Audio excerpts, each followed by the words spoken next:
Hello, folks, and welcome back to High Fever, your Indiana Fever basketball podcast. I'm your host, Josh Barcenas, and welcome back, everyone. Big day in Indiana Fever history, I think. They have just signed Katie Samuelson to a 2-year deal. I know this is a little bit late. I was waiting for it to be officially official, and it has happened. We will get to that. We will get to the other big free agent signing. But first, I do want to thank everyone for watching the last video. There was a lot of support on that, and I really do appreciate that. You know, with this kind of podcast, YouTube world, you just never know what's going to hit, and that one certainly did. So thank you for all the support, all the interactions. Let's get into it. Starting off here, Fever go with a 6'3" forward from Brazil. Damaris Dantas signed with the Indiana Fever. Right now, she's scoring nearly 20 points a game in Turkey, and I think the big thing and the main reason for this signing, 44.5% from three this season. It is a clear indication of what Lynn Dunn wants to do with free agent signings, and it is shooting. Get as much shooting around Aaliyah Boston.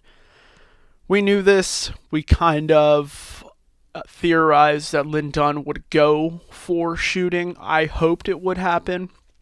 And Dantas is certainly a shooter. Now, she hasn't played in the W in a bit, but she's over in Turkey and is killing it. So hopefully those skills can come over and translate, and it could be, an important piece to this team.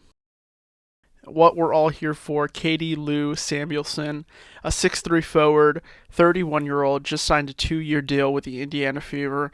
Now, she's bounced around the league a little bit, but most importantly, in 2022, 9.7 points and 3 rebounds a game. Now, she did miss the entire 2023 season with the LA Sparks, but she's coming back, and in 2022, she hit a career-high 35% of her 3 points. Now, one of the worst spots for the Indiana Fever, and I lamented this the entire last season, was 3-point shooting.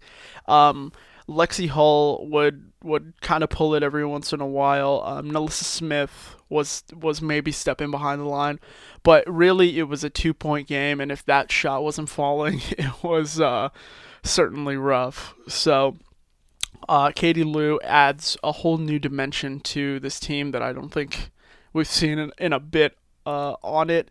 I will say I do think that there will be some significant roster changes now. I sort of expected it, but now I'm seeing where Lynn Dunn is trying to take this team.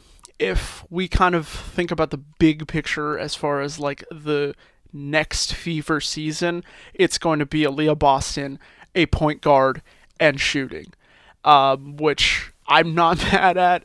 If we can get Aaliyah her shots and get her in the paint, but also have enough shooting to where she can kick out, and so they don't. One thing I always brought up was like, hey, they can double and sometimes they triple teamed Aaliyah Boston in the W, just because that was the only thing that we had. That was the only shot. Was Aaliyah Boston? They fed her. She drove and either put it up, in or not. So now that they're shooting around her, or supposed shooting around her, like I said, we're going to see a lot in these preseason games that are coming up with the shooting. But now that Lynn Dunn is surrounding her with shooting, I like the way this roster is constructed. And what I do want to bring up before we go, let's look at the starting five. Now, this is my personal starting five. This is who I think should probably start for the Fever next season, if, barring any other free agent moves. At the 1, Caitlin Clark. Now, of course, is she going to come out? Is all of this stuff? She's the clear number 1 overall pick, even since my last video. And yeah, her at the 1 feeding Samuelson and Boston, that would just be incredible. At the 2, it's probably going to be Kelsey Mitchell. Coming off the bench, I would assume Wallace or Berger. I think Kelsey Mitchell maybe gives you a dynamic that can help Clark because she might get stuck. First year in the league, all that kind of stuff, rusty. Number 3, Nalissa Smith. I think we've seen enough of Nalissa Smith to keep her securely on that 3 spot. And she's a really a really like a power 3. So I like her at that 3 spot. At the 4 spot, Katie Lou Samuelson, 6'3". Yeah, that's where you'll keep her. She's a true forward, but also is available to kind of distribute. I've seen a couple highlights where she can pass out of a tough situation and not just chuck it up. I like that. I like the versatility. I appreciate that from her. And at the 5, solidly, this is Aaliyah's Boston spot. I appreciated what the Fever did, and I brought this up, particularly when they brought in Amanda Zawi B last season. They brought her in and they tried to do a 2-center look with Boston and Zawi B, and that looked horrific. That was like the Minnesota Timberwolves, except that was a train wreck. So I didn't like how that looked at all. Aaliyah Boston is our 5, and she's gonna be dominant down there. I really do like that. We've seen her defensive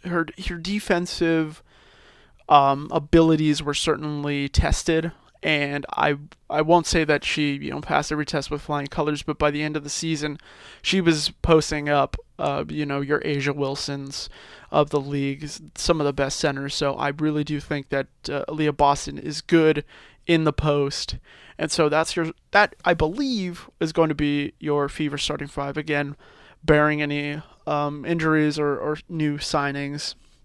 But this is what it is. And of course, Caitlin Clark has to come out of the draft. But that's a whole different topic. At this point, free agency in the W is kind of popping off. There's a lot of things happening over in Seattle. There's some drama over in New York. And I'm just here as a Fever fan. There isn't too much drama with the Indiana Fever. Now, is it great material for a podcast for there not to be too much drama? Well, honestly, no. But I'm sitting here. I'm liking what is happening. I dare I say, in Lindon we trust. I will not. I will reserve that for when the season starts. But they have the number 1 overall pick. Obviously, it'll be Caitlin Clark if Caitlin Clark comes out.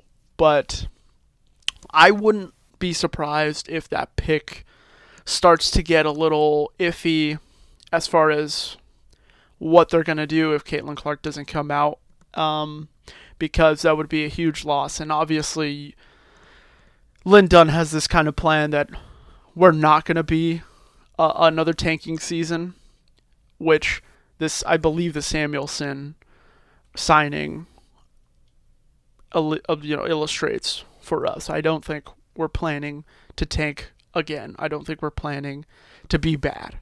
So if Caitlin Clark can come out, I think this is, that starting 5 is a playoff team, in my opinion. However, that's all I've got for you today. I will keep you updated. Like I said, there has not been too much going on in Fever basketball. That's why these things have been so spread apart. But I appreciate you sticking around. I appreciate you watching. I will be back as soon as there is more Fever news. Take care, and I will see you next time.